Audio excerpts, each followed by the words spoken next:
Guys, I want to thank the sponsors of the podcast. I want to thank GoHunt.com. My friend Cody Nelson of 20 plus years. He's the optics manager over there. If you guys need any optical needs at all, anything to do with glassing, binoculars, tripods, spotting scopes, rifle scopes, anything to do with glassing, give Cody a call. 602-399-3699. That is his cell phone. You can also text him at that number. You can also call him at GoHunt at 702-847-8747. I want to thank GoHunt Optics for their sponsorship of the podcast. Guys, I also want to let you know that GoHunt maps have been released and they are right now available to insider members. I have had an intimate role in this GoHunt mapping process of getting these maps just how we need them. They are awesome for Western hunters. GoHunt Maps is built for Western hunters. GoHunt's first focus has always been creating solutions for hunters like us to make them as successful as possible, both for themselves and for the advancement of conservation. With the launch of GoHunt Maps app, Western hunters are empowered to meet their needs all in one platform, discovering hunts with filtering 2.0 and draw odds, and preparing with expertise and gear, and now take maps into the field. Guys, I've had an intimate role in helping develop the app, and I think you're really going to like it. Make sure you're an insider member, so go to gohunt.com/JScott and sign up for an insider membership if you're not already an insider. I also want to thank KUIU Ultralight Hunting. That is the gear that I wear on all of my hunts. To find out more, you can go to KUIU.com. It's a direct-to-consumer company. You can order all of the products directly off the website. That's the only place you can get it. Go to KUIU.com. PhoneScope is the adapter I use to take videos and photos right from my iPhone 12 Pro right through my spotting scope or binoculars. Go to phonescope.com, use the JScott21 promo code, and you're going to get a 10% discount. Guys, let's get right to the episode. Guys, welcome to the J. Scott Outdoors podcast. I've got Bob Dykeman of Shadow Valley Outfitters on the line, and I'm going to be picking his brain about the Arizona deer applications coming up. Bob, how's it going? Good, Jay. Good. Yeah, how are you? I'm doing great. Look forward to speaking with you. I want to do some catching up before we talk about the deer. I know typically in the summer you're a commercial fisherman. Just curious if you're going to head up for the season up in Alaska and do the commercial fishing this year. Yeah. No, I'm heading up, I don't know, June 23rd, 24th or something like that. And then I'm only gone 3, maybe 4 weeks tops. Usually back around I think back like the 17th of July this year. So pretty short time. I think this is gonna be my 15th year, maybe even 16th year doing it. 2006 was my first year, so been doing it ever since. Man, I like it. It's kind of breaks up the year for me a little bit. Work in the spring, fish in the summer, and guide in the fall and winter. So have a lot of fun doing it. Fantastic. Well, sounds good. One of these days I want to get a bunch of stories from you from that commercial fishing, and like to do it in person because I feel like we could get some killer stories from you on stuff you've seen out there. Want to talk to you about the Arizona Strip primarily. I know that's your big focus on the attention you give Arizona is the Strip, and want to get your thoughts on, before we kind of start talking specific about the units, moving forward with the forecast. What are you seeing out there right now? It's dry. We haven't had as much rain as we hoped to have. But yeah, no, it's dry up there for sure. I haven't got up there yet this spring, but I've got all my guys. St. George guys, Trevor and Hunter, have been out there and doing cameras already, and just taking some, checking them from over the winter and just kind of taking inventory of feed conditions and ponds and that sort of deal. But it's dry. It's very, very dry. So I've talked to Clay and had a good podcast with him, and he said the same thing.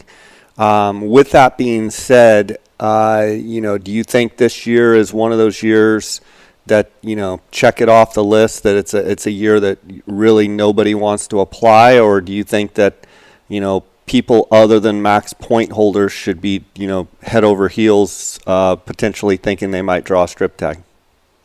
In my opinion, I think it all depends on the guy and what he wants to accomplish and what's he want out of the hunt. If he wants to go on regardless of the year, the best mule deer hunt in the Western United States, you have to apply. Now if he's I think non-residents, they're in a tough spot because I think they're kind of forced to, depending on, their particular circumstances of age and physical conditions and stuff and how long they got to hunt. Because I think, you got to apply in those guys' situations. Non-residents have to apply, I think. Residents with max that are going to be guaranteed the tag, especially the rifle tag, I think you probably think about passing on it. Regardless, if you do apply, make sure, use your point guard or at least buy it. But yeah, I don't know. The non-residents, I think, have to, with a bunch of points. Everybody else with less than max is, just applies anyway, Yeah. What do you think as far as other years that you've been up on the strip? Do you think there's any year that potentially is as dry as this year? And is there any year in the back of your mind that you're kind of comparing this to before the summer monsoon even starts? Are you already thinking it's going to be like X year? Well, my first year up there was 2011, which was a good year. 2012 was really, really bad. And 2018. The 2018 was really bad too. So those are the 2 years that I would, look back on me personally. I think it's probably going to be worse than those years would be my guess. But that place still has a way of just pumping out bucks. I don't think we're going to see any of the super freaks, but 200-inch deer is still going to be, doable, and especially on the archery hunts. But, I think 200 inches is still going to be doable. Yeah, let's talk about the archery and the rifle hunts, both on A and B. From an archery perspective, is there one unit that you like over the other, A or B? I like B. B just has a lot more huntable ground, in my opinion. Kind of all-day huntable stuff if you need to. I think a lot of that A does too, but not nearly as much. A lot of those bucks in A can get treed up real early. Chaining type deer. Kind of open flat sage stuff, and they go get treed up where you're kind of done. You can be done pretty early. And you start late in the afternoon. So I like B. There's just a lot more huntable ground. Okay, what about the rifle hunts? Does that change at all? No. I still like B for the same reason. Just a lot of huntable ground, like all day huntable ground. What about A versus B as far as holdover bucks? Do you think there's actually some better bucks in A than in B this year? Yeah, probably. I think A's probably got a few more holdover bucks that have potential than B does. Whether they get to reach that potential this year or not, we'll yet to find out. But I think A probably has the holdover bucks. From your perspective as a guide, looking at this year, people are still going to apply, people are going to draw, and you're going to have to hunt whatever conditions you're dealt. Does it take any of your motivation away or your excitement away, maybe on a year that's super wet and antler growth is really good? Is there any lack of, well, crap, it's not going to be very good, or do you still find yourself amped up to go up there? Oh, still amped up. And I think, the last few years, and we've all been very fortunate to hunt the strip, when it is good. But a 200-inch deer is still a giant deer, and I think that's what makes, a guide a good guide, and somebody that you want to hunt with is their motivation stays the same, whether, you're all, hunting a 195-inch or 200-inch deer versus a 230-inch deer, regardless, I want to see a big mature deer hit the dirt. So, and I know that's, the same for me and Trevor and Hunter and Joe and all our guys, we just love it up there. For sure. When you talk about, we've talked about it before, I believe, on the podcast, and guys, go check out the other podcasts I've done with Bob, but, the strip is one of those places that you get a lot of hunters, you get a lot of helpers, you get a lot of scouters, you get big camps. How do you, as an outfitter, prepare your clients for that as far as mentally what they should expect? Exactly that is, especially a rifle hunt, you're going to have competition no matter what, with cameras and everything. They really concentrate hunters, and the water situations that we've had the last year or two, it just concentrates hunter, and you just got to tell everybody and be honest and straight with them that this is what it's going to be like. It doesn't, and if you don't like that, we need to look at other options. But that's what it is you have a lot of guides, a lot of spotters, a lot of helpers, big camps. We're guilty of all of that, but at the end of the day, that's how big deer get killed is a bunch of eyes. So, but yeah, no, you just gotta be straight with them. Some guys like it, some guys enjoy it, other guys it's really not for them, How do you, Bob, deal with it outfitter to outfitter? I mean, I'm sure, like a lot of places, there's personalities that get along and there's personalities that don't get along. How do you, yourself and you with your guides, kind of being the leader of the pack, so to speak, how do you talk to your guides, and how do you handle those guide to guide, outfitter to outfitter, everyone's chasing the same deer? How do you approach that? As much respect as you can give, and treat them the way you want to be treated. Now that not always happens. We've been burned a few times where I thought we shouldn't have, but where if one of the other guys up there, it doesn't really matter who it is. It could be a do-it-yourself hunter. It's not even just guide to guide, but just hunter to hunter, have respect for each other, and if somebody beats me there, man, that's a bummer, I'll be up earlier next day, kind of deal. But, I'd really, really try not to step on anybody's toes up there. Do you find, someone, you've been up there 10 plus years, on a lot of hunts, are you always in competition and chasing to a buck, or can you think of a lot of different bucks where really no one was around and you had a really nice hunt? We've had some great hunts. The archery hunt especially, there's just a lot fewer tags, a lot fewer guys willing to go up there when it's 100 degrees and you're hunting one buck and there's no shade and everything else. You might get some help for a day or two, but man, those archery hunts, I mean, they're my favorite. I would take the archery tag 10 times out of 10 over the rifle tag just because of that. Just because you can find a buck and you can kind of be patient with him, and kind of pick your time when you want to go and try and kill him. You don't have to just rush it, fear of somebody else getting on him. So I really enjoy those archery hunts because it's a lot more pleasurable hunt, just less people. With the water condition that we have now, with a lot of the dirt tanks being dry and them really relying on the trick tanks, how do you see cameras playing a role going into this archery season? Obviously, we have no idea what the monsoon rain's going to be like in July, but moving forward, planning and trying to figure so much congregation right now, and probably for the next month at least into July before those rains hit. There's going to be deer stacked.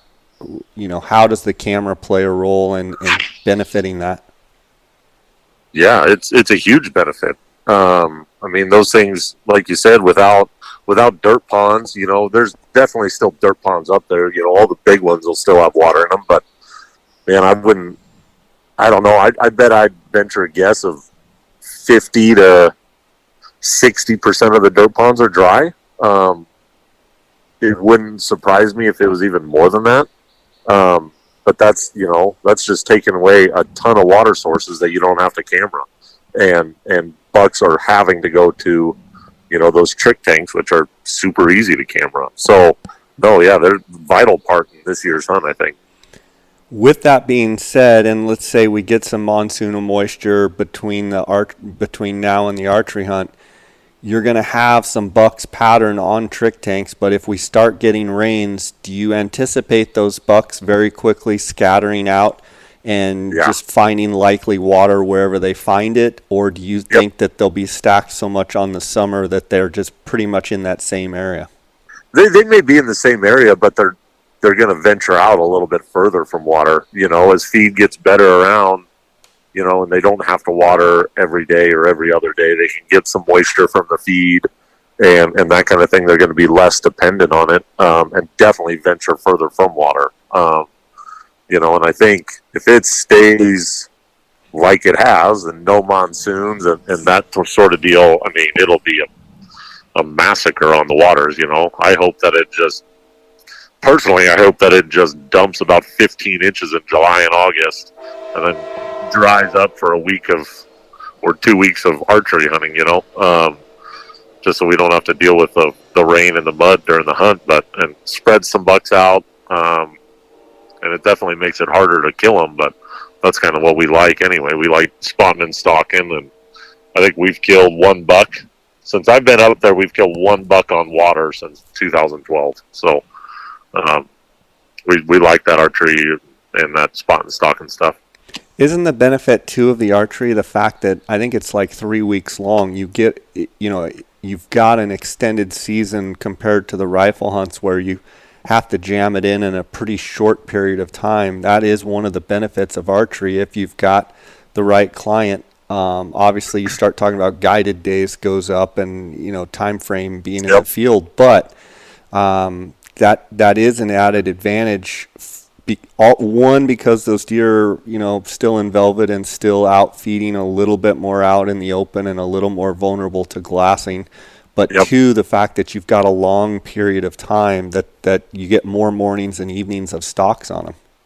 Yeah, absolutely. 3 weeks is great, for guys that can do it with work schedules or whatever else. I mean, you draw that type of tag and you got to make as much time work as possible. The end of that hunt, some of those bucks start shedding, and they, start turning a little bit squirrely, not quite like, summer range bucks, but hard horn, kind of, they just get a little bit squirrely. So, the first 2 weeks is definitely really, really good. That last week can be kind of hit or miss sometimes, depending on the buck. Let's talk a little bit about the rifle hunts. 13B goes first, 13A is second. Obviously the both are kind of rutting time frames. Do you see more rutting on A or not really? Yeah, no, for sure. That extra week definitely makes a difference. They're definitely rutting in B, but just not quite as hard. It's a lot more, what I've seen is just kind of bucks moving plenty, but they're doing a lot more like spot checking does, where they're, check this bunch and then walk over here a mile to check this bunch and come back over and check another bunch, where later in the hunt they start getting on one bunch of does that start coming in and kind of get, a little more lined out on predictable. one bunch. Yeah. I remember a couple of years ago hunting a buck with a girl named Kalia, and that buck, I mean, we hunted him all day long, and we were in his shit all day long, and just every time we'd be getting close, and like, man, it's going to happen. He would like just turn and walk to another bunch of does. And it'd be a mad dash to another hill, and then we'd be getting really close, and then, you know, it wouldn't happen. And we finally killed him, but it was, I mean, we almost killed him at 7 o'clock opening morning. Almost, I mean, super, super close. And we didn't get him killed until right at dark. I mean, 15 minutes left, and finally got him. But that was an all-day deal of him just moving around. You know, he was probably only bedded for 2 hours the whole day, and just moving and just spot checking does and going around and checking. So that was a little tough. So they can be like that, but they're also moving around a bunch, you know. But then, you know, later in the hunt, they'll get on one bunch generally and be a little bit more predictable. And what you're saying is, in B, they can be walking around spot checking does. What you're saying is you're up on knobs and your glasses are up on knobs and they're reporting in, hey, I got a buck over here, he's moving over here. Whereas in A, what you're saying is those deer get a little more predictable because they start really honing in on certain does and they're with them for a longer period of time. Where if you need to get a hunter in position, you have a lot better chance to actually get in on them and, you know, get them killed. Whereas when you're saying they're in that mode where they're moving around checking does, is you have to almost kill them when you have the chance, or they're going to move and you're going to have to totally relocate them again, relocate all your people and get the hunter in position. Yep. They get definitely easier to kill, you know, later in the rut versus the beginning. And I wouldn't even say not necessarily like harder to find at the beginning, but harder to kill just because they get moving around a lot, or they'll just go bed down in some trees and wait it out a couple days, you know, until they're ready to come back out if there's not much going on with the does. So, you know, I'd say, you know, just as easy to find. Not that it's easy, but, you know, just harder to kill. For sure. What's your let's talk about gear. I know we've talked about it before. Your go-to standard everyday glassing on the strip. Which binos? What's your setup? I've got, you know, a little pair of range finding 10s with ballistics in them that I carry on my chest. Mine are actually the SIG sour ones. I like them a bunch. I don't glass through them a whole lot. They're more meant to, you know, kill mode type of thing, you know, with the range and all the data and everything for rifles in there. I use my Koas probably 90% of the time. I've got 21 power eyepieces, the 21s, the 32s, and the 50s, and I carry them all and use all of them in different, you know, glassing situations. So mostly the Koas would be my go-to. Okay, so you're not carrying 15s. You're mainly carrying 10s around your neck. You're carrying your Koas. And on these knobs, are you standing mostly or are you sitting mostly with the Koas? I try and sit most all the time. I mean, there's certain places that you have to stand up because of brush or trees or whatever. But, you know, especially with those Koas, 90% of the time you're sitting, or at least trying to sit. The dang things are so big. They get on the top of a tripod, and as tall as I am, they can get a little wobbly. But I've also got a pair of 15s too that, you know, I'll use or throw over the shoulders or whatever, you know, while I'm hiking or something. But most of my glassing is done through the Koas. What's your personal take on all this trail camera talk, and what would you like to see happen?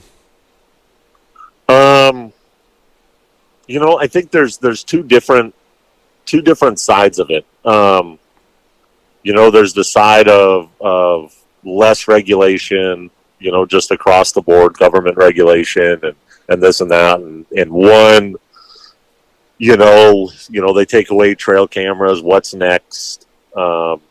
You know, that side of it, which I do agree with. But at the same time, the cameras have gotten completely out of control. I don't think I would have done, you know, the proposals that the Game and Fish is doing. I think I would have done a little bit more like unit specific, because it's not a problem, you know, in, again, 90% of the state. It's not a problem, but it is a problem on the Arizona Strip. It's a problem up in Unit 9. It's a problem probably on the Kaibab. And some of those units where I think it's just gotten out of hand. People aren't hunting anymore. And is it a camera problem, or is it a people checking the cameras problem? I think both. People are, I think, very, very disrespectful in a lot of these places. Checking cameras, and checking them while guys are sitting waters and that kind of thing. It's ruining, I wouldn't call it ruining, but it's impeding on some people's hunts and hunting experiences. It puts just a bad taste in their mouths, and then they get on social media or whatever. Who knows? But I think it's both. I think it's the hunting experience and just the mystery of it. The Arizona Strip is, man, there's definitely a few bucks that get through, but it's not like it was. I mean, I came in at the very beginning of the trail camera thing and still found a lot of deer without cameras and this and that. But man, anymore, you're not driving down the road and not that you were ever expecting to see a big deer, but where you're might see a big deer, and where you're just not gonna see a big deer. You know what I mean? And I don't know. I'd like to see the mystery of it. I'd like to see people get out and scout like you're supposed to, and actually just bring back some of the hunting end of it. It's I don't know. If I had to pick, I would definitely get rid of them and just get rid of them all, together. But you're not necessarily saying statewide. You're saying in the problem units, you would say if you're going to get rid of them, don't make a season, don't make a quarter mile from water, just on the Arizona Strip, just ban them. If you had to choose, you'd probably go with the ban them altogether on the Arizona Strip, make it easy, done. That's what I would do. I mean, and even, some other places maybe. I just think it needs to be more unit specific because, again, most of the state isn't a problem. There's just such a few, amount of hunters that hunt the Strip anyway. It's not a big deal. It's the rest of the state that would suffer. It's not a problem, right. And that's why people are, up in arms about it, because it's not a problem. Everybody doesn't see it as a problem in their unit, Right. But they're also not the guys that have been up to the Arizona Strip or Unit 9 or whatever and have seen this and had people, buzzing in on them, checking waters. And, man, it's not a very fun experience, in my opinion. But again, like, if that's what I would do, if anybody asks me my opinion, I think you need to do it, more unit specific. Sure. There's two trains of argument. There's two trains of thought. There's one that says the cameras actually create older age class deer because the guides know the inventory and they're not shooting that 190-inch buck because they know there's two bucks right over 200 that are using it. If they just wait it out, Right. They're going to get that. Right? There's that train of thought. And then there's the train of thought that if you ban them altogether on the Arizona Strip, there would be deer that make it through that people don't know about because guys can't glass 24/7 all the time. Which one do you think in your mind has more water? Do you think the fact that if they just stopped running cameras at all, that all of a sudden we would start seeing some more of these big, let's face it, there's giant bucks being killed every year, but do you actually think that it would increase the age class? Or do you go with the other train of thought that actually it is true that the age class goes up because of the cameras? And this is, for me, I have not looked at the data, this is just my opinion, but I got to believe that there is not a lot of 6 or 7 year old deer killed on the Strip anymore. I got to believe that. And maybe I'm wrong and maybe a few, slip through that aren't necessarily trophy deer, but they're old deer, they're big deer. They're, I'd like to know what, Clay's big buck was last year. That 40-incher or whatever, that dinosaur. I'd like to know what that thing aged at. That'd be one that, maybe, gets to 7+ because nobody's really going to kill it, prior years. I don't know what it looked like before or whatever, but I got to believe that there's going to be older deer. Now, you might kill some younger deer because of what you said of, not knowing, there's a 200-inch 3-year-old that's right here, but you don't know about the 220 and the 230 that's also there. Right. But it also doesn't mean that 220 and 230 is 5 or 6 or 7 years old. Sure. I mean, if you start looking at some of this stuff, there are some giant deer killed that are 3 and 4 years old. Sure. I mean, 250s. And what you're saying is not necessarily the guides aren't looking at it going, geez, that's only a 3.5-year-old 230 deer. Let's not shoot it. They're going to shoot it regardless. Right. It's dead. Right. It is absolutely dead. If it's a 210-inch buck or that's better, 3 years old yeah. And hitting water every day at noon or 7 a.m. or whatever, it's going to get killed. Right. I mean, bottom line, it's going to die. No, there's not, and I don't care what anybody tells you. There's nobody up there that is looking at deer going, man, we're going to pass him. He's plenty big, but he's only 3.5. Right. We're not whitetail hunters. We don't have a piece of property that we get to hunt and watch these deer and feed the deer year round. Right. That deer's dying. Right. If he's big and a client likes his horns, he's dead. I don't care if he's 10 or if he's 2. Right. He's going to die. Right. So, I think banning them would increase, the age, just for the fact that people aren't going to know what's out there. And you're going to get a buck that waters at night and doesn't get his picture taken and lives in, some, maybe some remote stuff, hard to get to, hard to hunt stuff.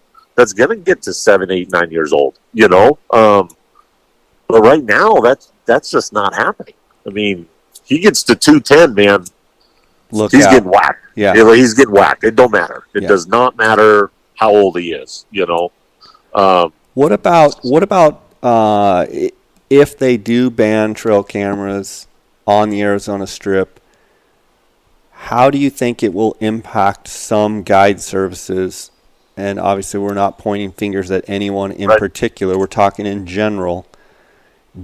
Do you think it would eliminate some guide services that might lean on cameras and maybe don't spend the time that others do up there, and so the people that really put in the time glassing and scouting might rise to the top? Do you think that's true? 1,000%.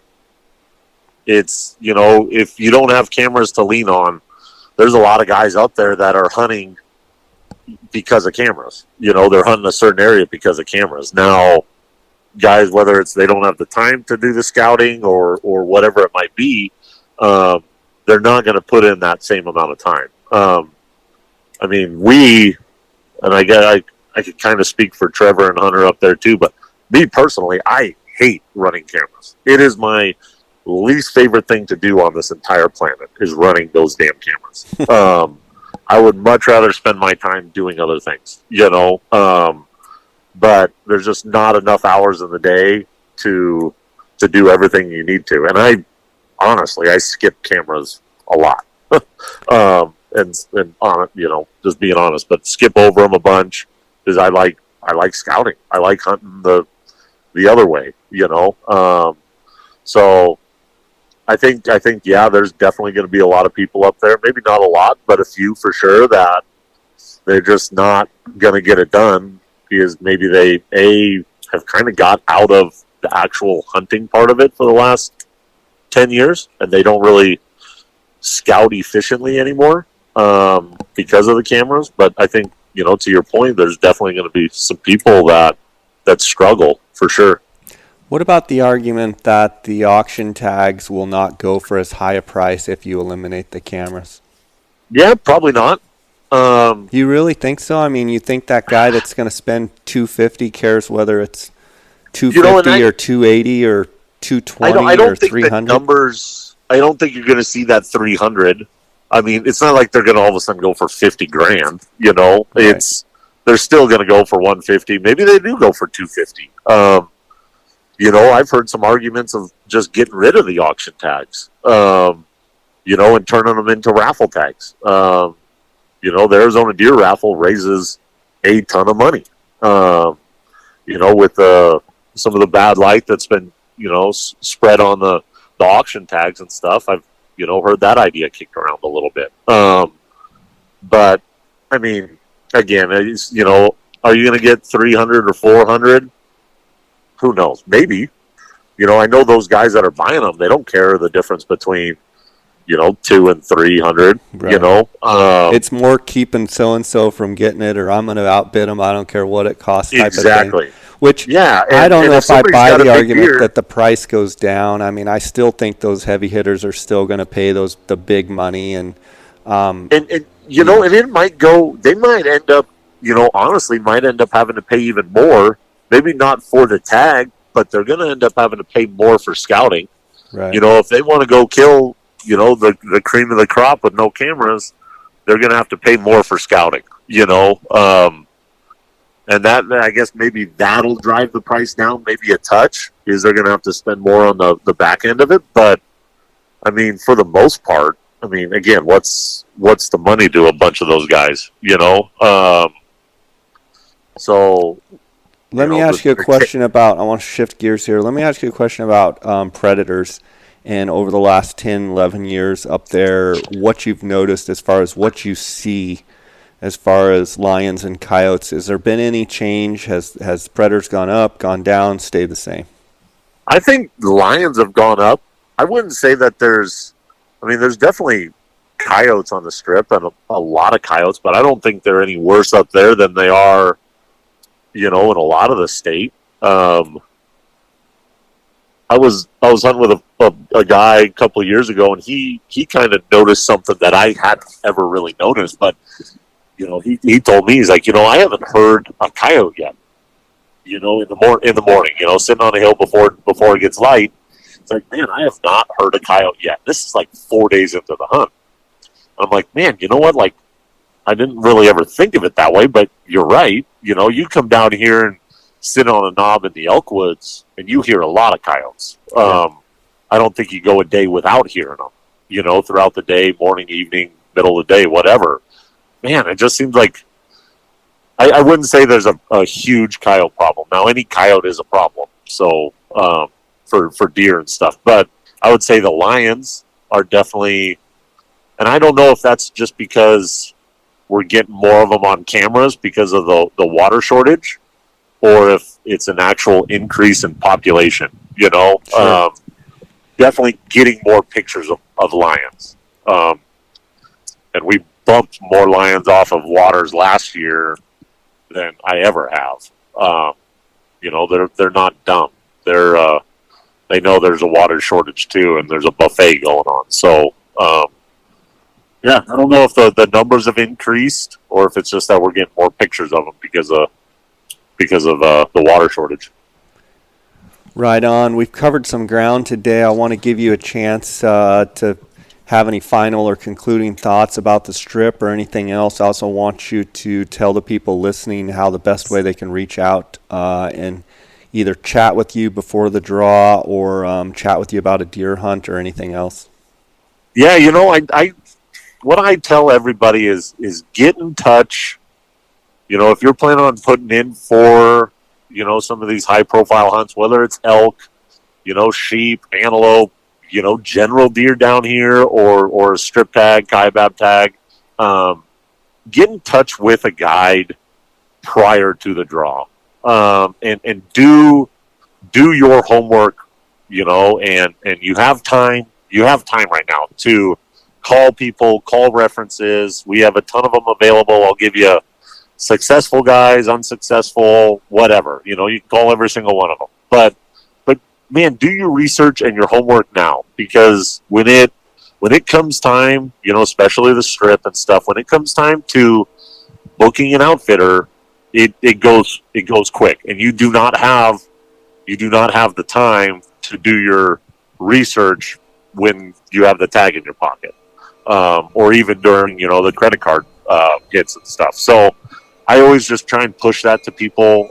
Do your research and everything when you have a ton of time, which you have right now. So we always, people that I talk to and my guys, we talk to them, and I tell them, every single one of them, especially guys with max points and stuff, is you have first dibs. If we've had a conversation prior to the draw, and we've kind of made maybe a verbal agreement, or maybe not even a verbal agreement, but just had the conversation, I'm gonna wait to hear from you. Before I go book somebody that I have not had that conversation with. So I always give priority to those guys that have done their homework and we've had that conversation, because you don't have to spend a half an hour on the phone with them when likely already filled up anyway. So that's, I think it's crazy that guys wait so long for a tag and then they try and rush.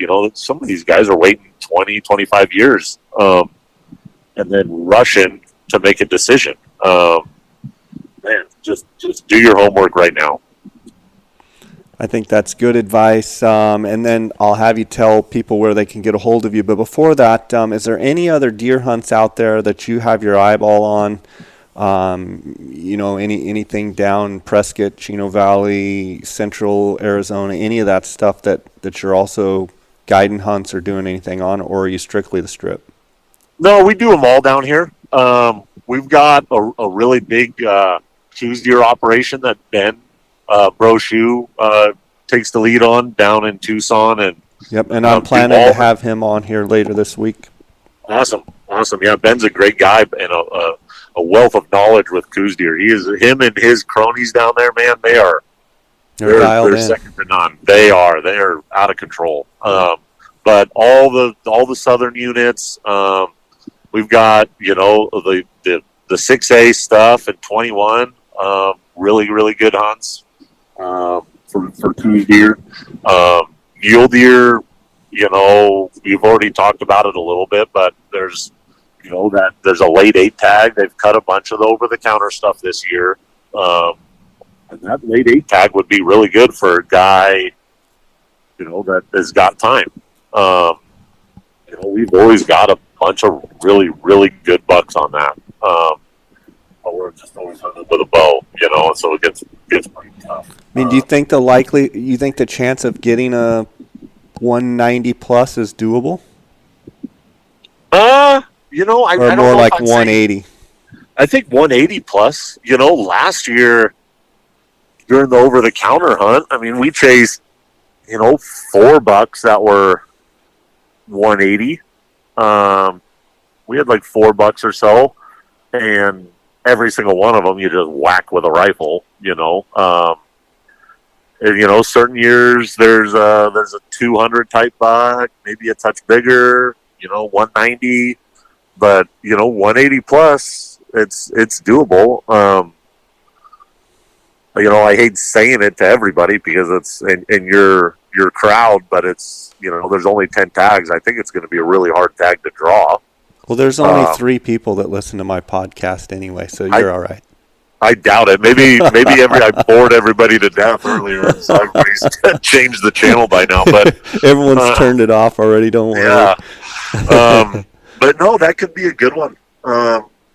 There's the the youth tags for guys that don't want to get a kid hunting.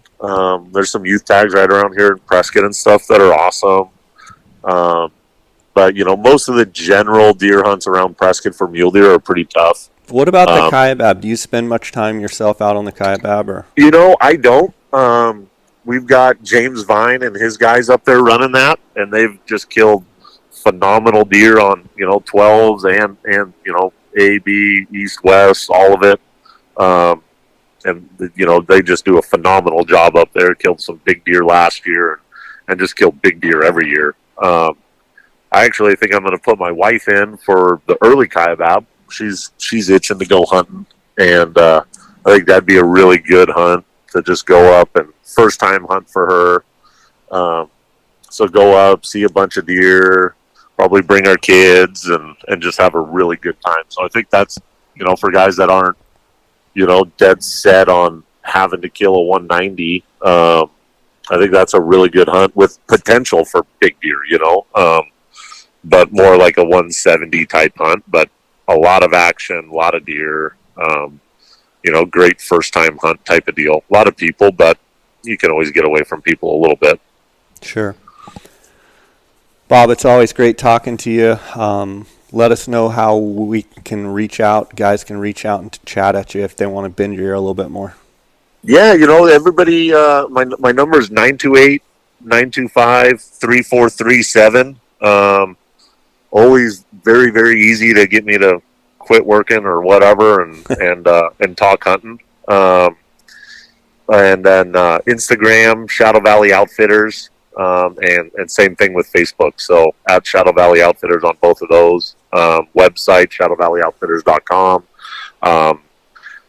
Pat and Ben are really, really good at responding to people on both of those and getting people in touch with, who's best to talk to, whether it's, me or Ben or James on the Kaibab or whatever. So usually very, very good at getting back with people in a speedy manner. So one last question.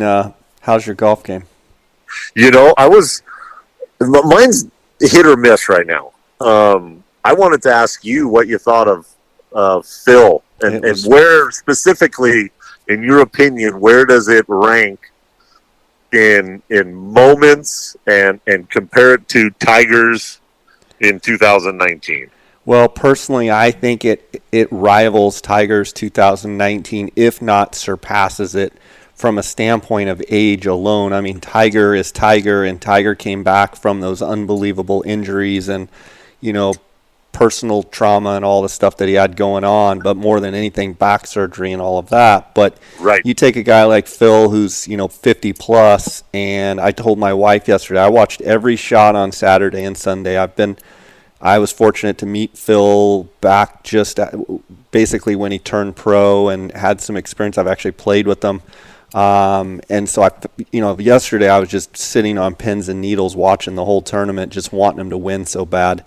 Yep. I think it's one of the greatest feats of golf ever. I think, Tom Watson a handful of years ago at age 60, 59. 59. Yeah, yep. Almost. Yep. I mean, literally, I think he hit 9-iron on the last hole that bounced hard and went over. That, too, was just an unbelievable feat of golf. But, for Phil to literally step up on that golf course that doesn't suit him and gut it out and win incredible. Is incredible. Incredible. And what might be even more, and I've been thinking about the Tiger and Phil comparison the last, today. And Tiger in 2019 was playing some incredible golf prior to the Masters.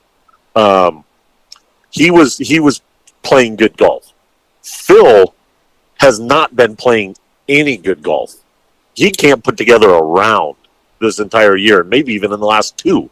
He has just not been playing good golf. And for him to go out there, like you said, on that course in those conditions and do what he did at age 50 is awesome. And again, he hasn't had like a top 20 this year, Well, I think one thing, too, I'm in San Diego after the Gould's turkey hunt. I came over here, and my wife and I are having a little vacation over here the month of May, and we went over to Torrey Pines, and the U.S. Open is over there next month. It's just down the street here, and I had heard that Phil was given a U.S. Open exemption because, hometown boy and the whole thing, and I just got to wonder the competitive spirit with Phil if it's the first time that he's had to, quote unquote, get an exemption. If that's, internally lit a fire in him saying, I know I can still win. Right. And I'm going to show that, I'm grateful for the exemption, but I can win my way in there. I have to think deep down that had a little bit, in the back of his mind that had an extra, internal power of like, I'm going to do this. When he had that shaky swing on 13 or 14, when he actually hit a 9-iron or a wedge in the water, I thought, oh my gosh, don't do this. You could tell he totally held on to it. For him, he's a lefty, he hooked it.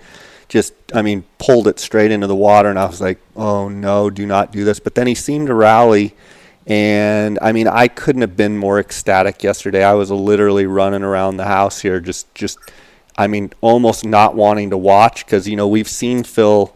He's one of those players that you never know what's going to happen. He's either going to do something heroic or hit it, 50 yards offline. And I was just like, please let him figure this out. And so for me, definitely probably the biggest, I watched personally in 1986. I was 13 years old. I watched Nicklaus win the Masters.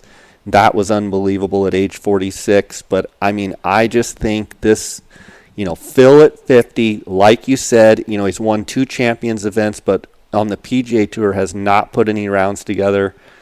Just a gut check, incredible performance. So happy for him and his team. I've been a big fan for a long time. I couldn't be more happier for him. Yep. No, I totally agree. I had a couple bucks on Koepka, so I was kind of going back and forth a little bit. But if he would have just hit a couple fairways, I think it would have been closer. And he's another one that's an incredible talent. It seems like in majors he just shows up and has that competitive spirit. And there's some people that he tends to speak his mind, and so that turns some people off. But as far as a competitor, Brooks Koepka is phenomenal. Second to none. I think he's great for golf. I think yesterday, though, the old guy winning, like in 19, Tiger winning. Golf, to me, with the chaos that's going in on all the other sports, it seems like every sport is just muddled up with a bunch of political nonsense.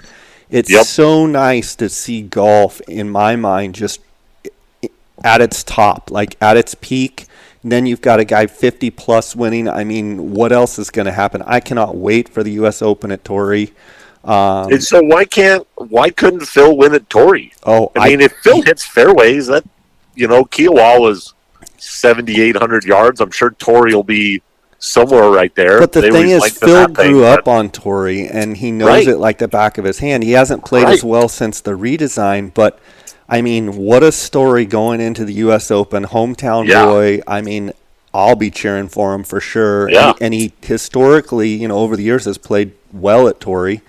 And I think, with Tiger being hurt, it's just amazing to me the state of golf and how good of, I still love watching every week. I watch the tournaments.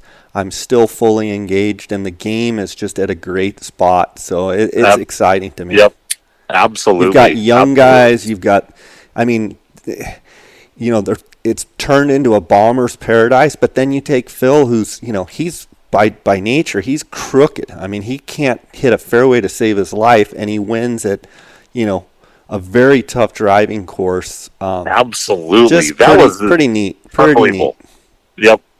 No, absolutely. If you end up getting back and want to get out of the desert heat sometime, come on up to Prescott or something, and let's go play 18 and talk golf and hunting or something. So sounds great, buddy. All right, well, take care. God bless, and enjoy the commercial fishing season. And we'll be chatting at you probably right after the archery hunt to recap all the big bucks you guys are about to shoot. Perfect. I sure appreciate it, Jay. Thank you. All right, buddy. Take care.